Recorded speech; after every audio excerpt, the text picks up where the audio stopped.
Ủa, hôm nay bạn Lộc có gì vậy? À, có siêu nhân nữa hả? Wow, có hộp gì nữa vậy bạn Lộc? Ồ, có hộp xúc xích lắc nè các bạn. Ồ. Bạn Lộc làm gì bữa nay có hộp xúc xích vậy? Khủng long giữ con nó bụng rồi nè bạn Lộc. Nhà cho khủng long đi kiếm ăn hả? Ồ, khủng long đi kiếm ăn rồi các bạn ơi.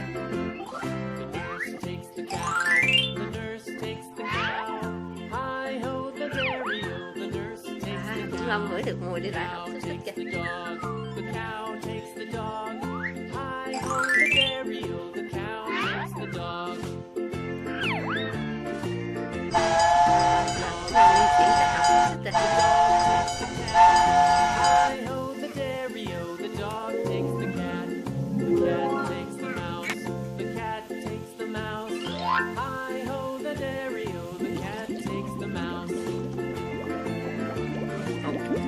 Khủng long bỏ chứa thì là hộp xúc xích.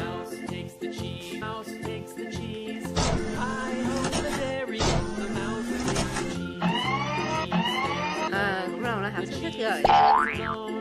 Có còn nữa hả? Mấy con khủng long khác bắt mùa đây lại luôn.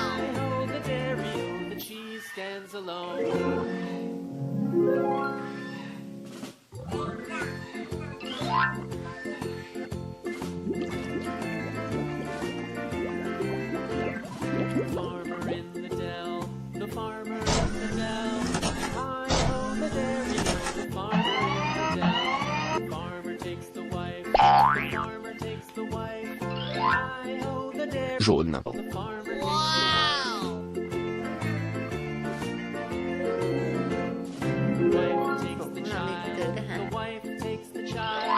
Quá đi từ từ luôn. Hai khủng long sẽ nó học chí vậy bạn Lộc. Chẳng ra luôn.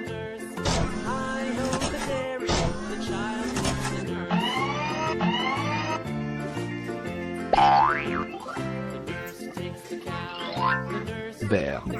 Ồ, khủng long hộp xúc xích đây. Ồ, khủng long bé hộp xúc xích đây các bạn ơi. À, bạn Lộc mở hộp xúc xích chưa? Sao bạn Lộc?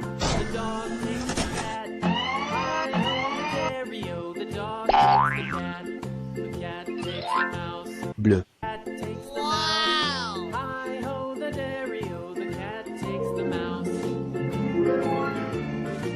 Bạn Lộc ăn xúc xích của khủng long luôn.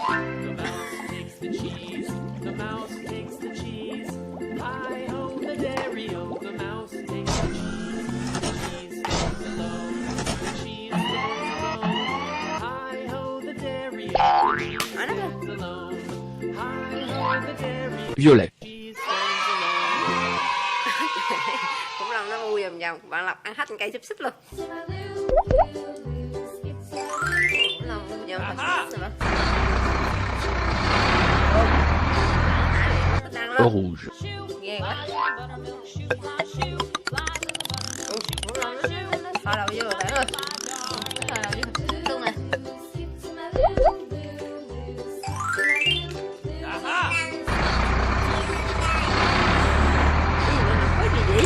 Vert. Ủa ở đâu hai siêu nhân xuất hiện vậy? Ồ, hai siêu nhân xuất hiện kìa. Ôi siêu nhân nghĩa rồi.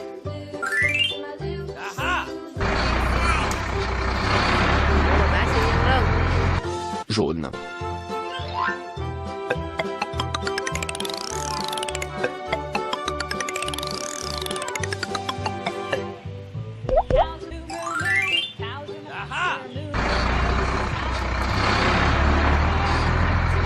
Siêu nhân có thể kiếm bự quá các bạn ơi.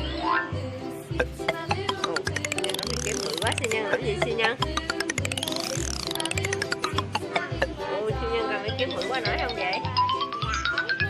Nhưng mà gì?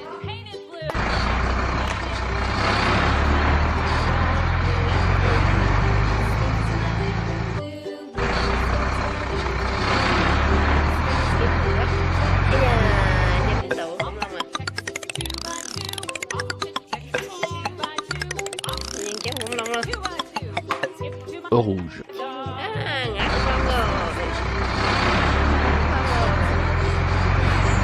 Ý da, ngã luôn. Nhân cái khủng cỡ cũng không luôn.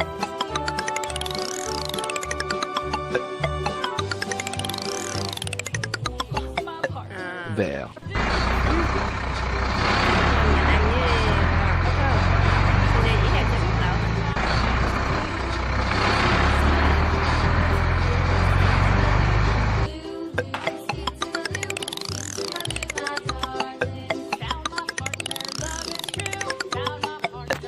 jaune,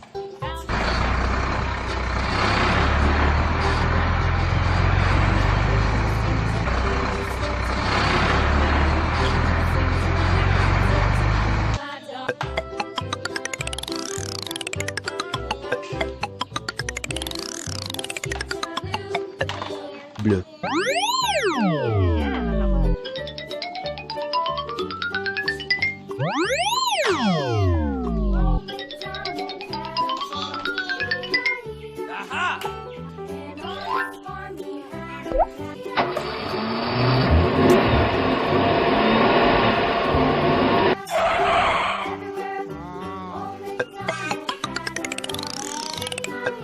siêu nhân chào các bạn kìa.